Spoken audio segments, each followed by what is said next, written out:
जय हिंद, जय भारत। कैसे हैं आप लोग? मैं आशा करता हूँ कि आप सब खुश होंगे, मस्त होंगे, स्वस्थ होंगे और इसी प्रकार मेहनत करते रहिए। परीक्षा की तैयारी में लगे रहिए। जल्दी आपकी परीक्षाएं होने वाली हैं। तो चलिए आगे हम क्लास 9th में आपको हम पढ़ा रहे थे एटॉमिक स्ट्रक्चर या परमाणु संरचना।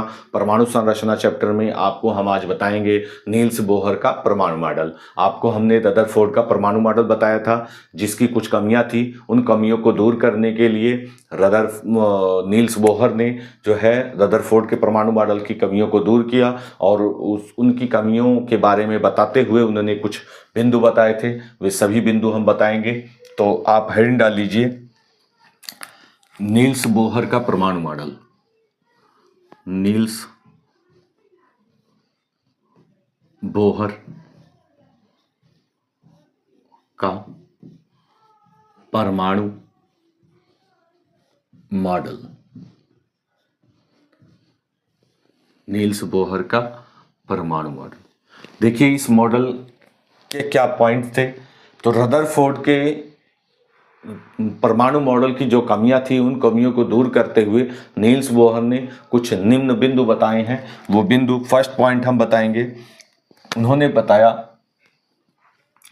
उनके अनुसार जो परमाणु जो होता है उसमें बहुत सारी कक्षाएं होती हैं। ये नाभिक है, ये आपका नाभिक है और नाभिक के चारों ओर जो है अनेक वृत्तीय कक्षाएं होती हैं। अनेक वृत्तीय कक्षाएं होती हैं। इसको के, इसको यल, इसको यम और इस यन। ये पहली कक्षा है, ये दूसरी कक्षा है, ये तीसरी कक्षा और ये चौथी कक्षा। तो नील्स बोहर के अकॉर्डिंग किसी भी परमाणु में अनेक वृत्तीय कक्षाएं पाई जाती हैं और उन वृत्तीय कक्षाओं में इलेक्ट्रॉन चक्कर लगाते हैं। इन्हीं वृत्तीय कक्षाओं में इलेक्ट्रॉन जो होते हैं वो चक्कर लगाते हैं। इलेक्ट्रॉन चक्कर लगाते हैं। इन्हीं वृत्तीय कक्षाओं में इलेक्ट्रॉन चक्कर लगाते हैं नील्स बोहर के अनुसार। तो चलिए हम पॉइंट्स लिखते हैं, सारे बिंदु बताएंगे आपको। देखिए फर्स्ट पॉइंट है, नील्स बोहर के अनुसार परमाणु में अनेक वृत्तीय कक्षाएं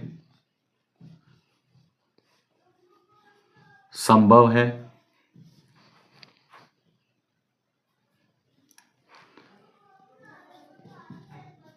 परंतु इन वृत्तीय कक्षाओं में इलेक्ट्रॉन चक्कर नहीं लगाते।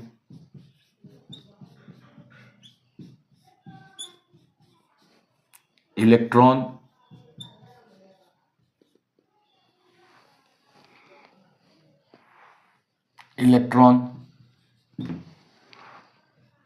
कुछ निश्चित कक्षाओं में चक्कर लगाते हैं, चलिए सेकंड पॉइंट लिखेंगे, परमाणु में निश्चित ऊर्जा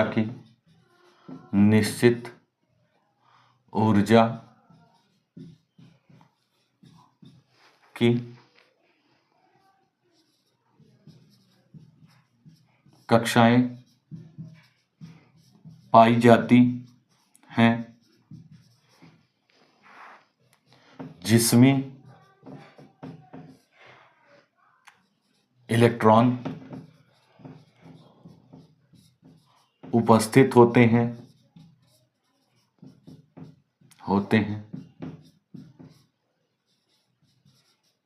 इन कक्षाओं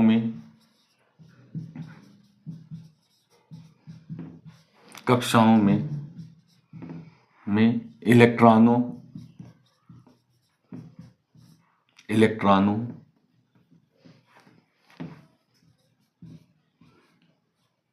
की ऊर्जा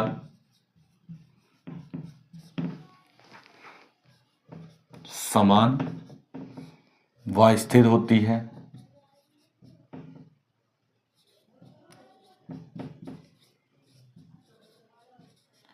गति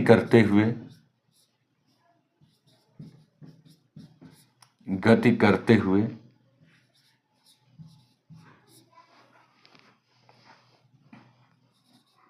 इलेक्ट्रॉनों की ऊर्जा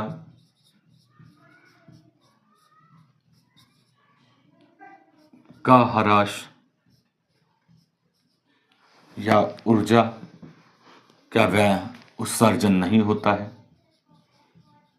उत्सर्जन नहीं होता है, नहीं होता है। इन्हें अस्थायी कक्षाएं कहते हैं, इन्हें अस्थायी कक्षाएं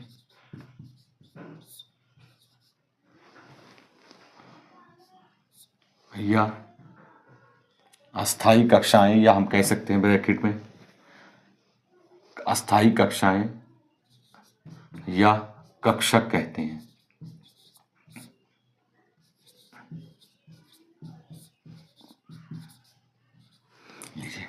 तो इस प्रकार फर्स्ट पॉइंट था कि किसी भी परमाणु में अनेक वृत्तीय कक्षाएं पाई जाती हैं, लेकिन सभी वृत्तीय कक्षाओं में इलेक्ट्रॉन चक्कर नहीं लगाते। इलेक्ट्रॉन कुछ निश्चित ऊर्जा की कक्षाओं में चक्कर लगाते हैं, जिनमें जो इलेक्ट्रॉन होते हैं वो गति करते रहते हैं, उनकी ऊर्जा समान रहती है, और उस अस्थायी कक्षा में वो ऊर्जा का उत्सर्जन नहीं करते। ऐसी कक्षाओं को अस्थायी कक्षाएं, कक्षक कहते हैं या सेल कहते हैं। नेक्स्ट थर्ड पॉइंट लिखेंगे हम।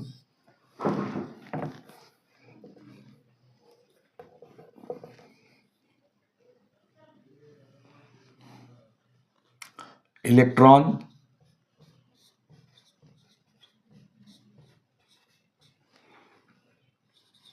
ऊर्जा का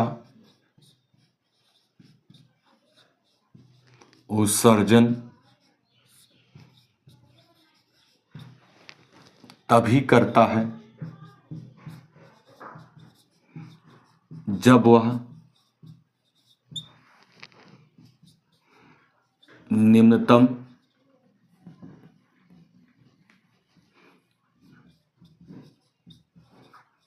ऊर्जा स्तर से उच्चतम इलेक्ट्रॉन ऊर्जा का उत्सर्जन तभी करता है जब वह उच्चतम ऊर्जा स्तर से, यहां लिखेंगे उच्चतम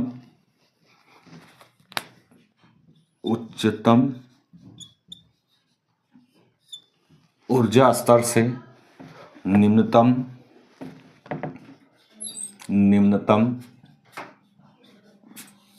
ऊर्जा स्तर में कूदता है।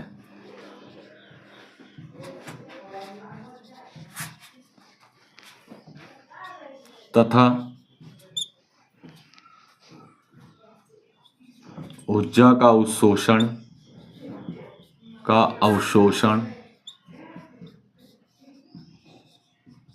तब होता है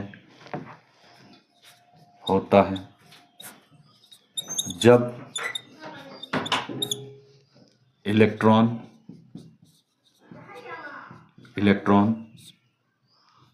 निम्नतम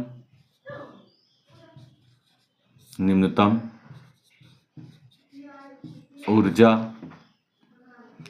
स्तर से उच्चतम ऊर्जा स्तर में कूदता है। उच्चतम ऊर्जा स्तर में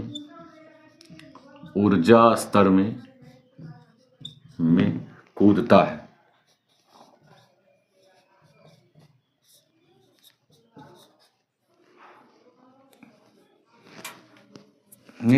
है।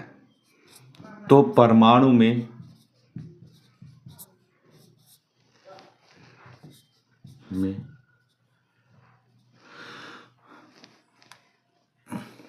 कूदता है। तो परमाणु में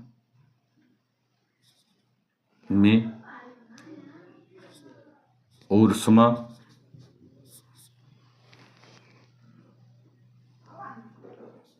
का विकिरण या उत्सर्जन तभी होता है, ये बताया गया। तो ये आप जान लीजिए। तो इलेक्ट्रॉन जो है जब वृत्तीय कक्षा में चक्कर लगाता है तो वह चक्कर लगाते हुए, ठीक है, उसकी ऊर्जा स्थिर व समान रहती है और उसका वह ऊर्जा का अवशोषण कब करता है, जब इलेक्ट्रॉन निम्नतम ऊर्जा स्तर से उच्चतम ऊर्जा स्तर में कूदता है। और जब उच्चतम ऊर्जा स्तर से निम्नतम ऊर्जा स्तर में कूदेगा तभी वह ऊर्जा का उत्सर्जन करता है, ठीक है। और इसी आधार पर किसी परमाणु से ऊष्मा का विकिरण या उत्सर्जन होता है। तो इस प्रकार से देखिए फर्स्ट पॉइंट। नेक्स्ट पॉइंट क्या है? फोर्थ पॉइंट क्या है कि इलेक्ट्रॉन जब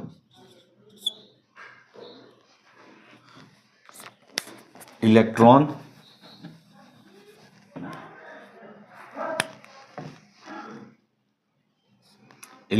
निम्नतम ऊर्जा स्तर की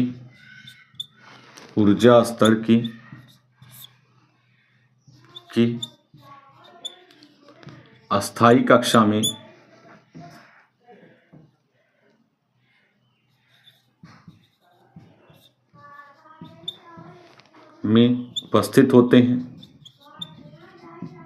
उपस्थित होते हैं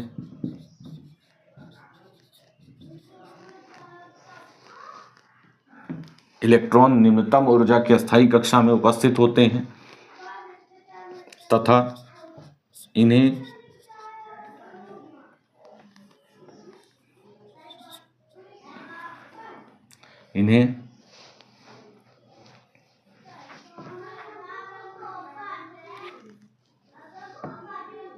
बाहर से ऊर्जा देने पर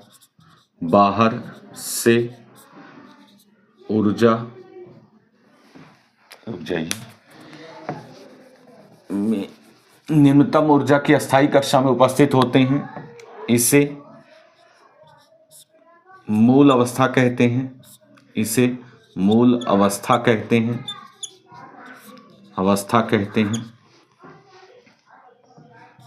तथा इन्हें बाहर से ऊर्जा देने पर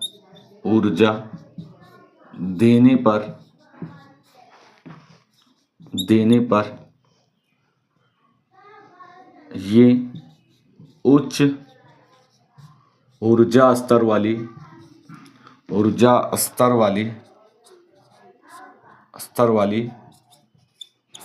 कक्षा में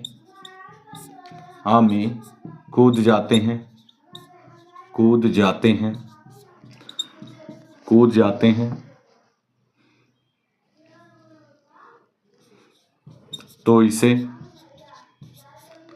उत्तेजित अवस्था कहते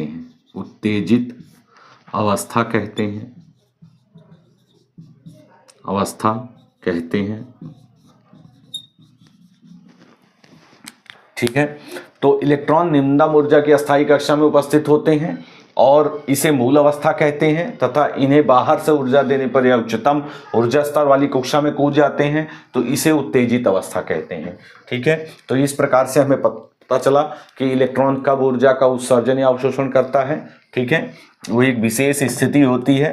ठीक है। लास्ट पॉइंट हम इसमें नोट कर लेंगे। लास्ट पॉइंट क्या है कि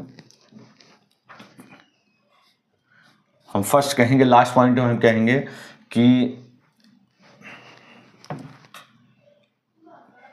परमाणु में नाभिक के चारों ओर, नाभिक के बाहर, नाभिक के चारों ओर निम्न प्रकार की कक्षाएं होती हैं, कि कक्षाएं होती हैं,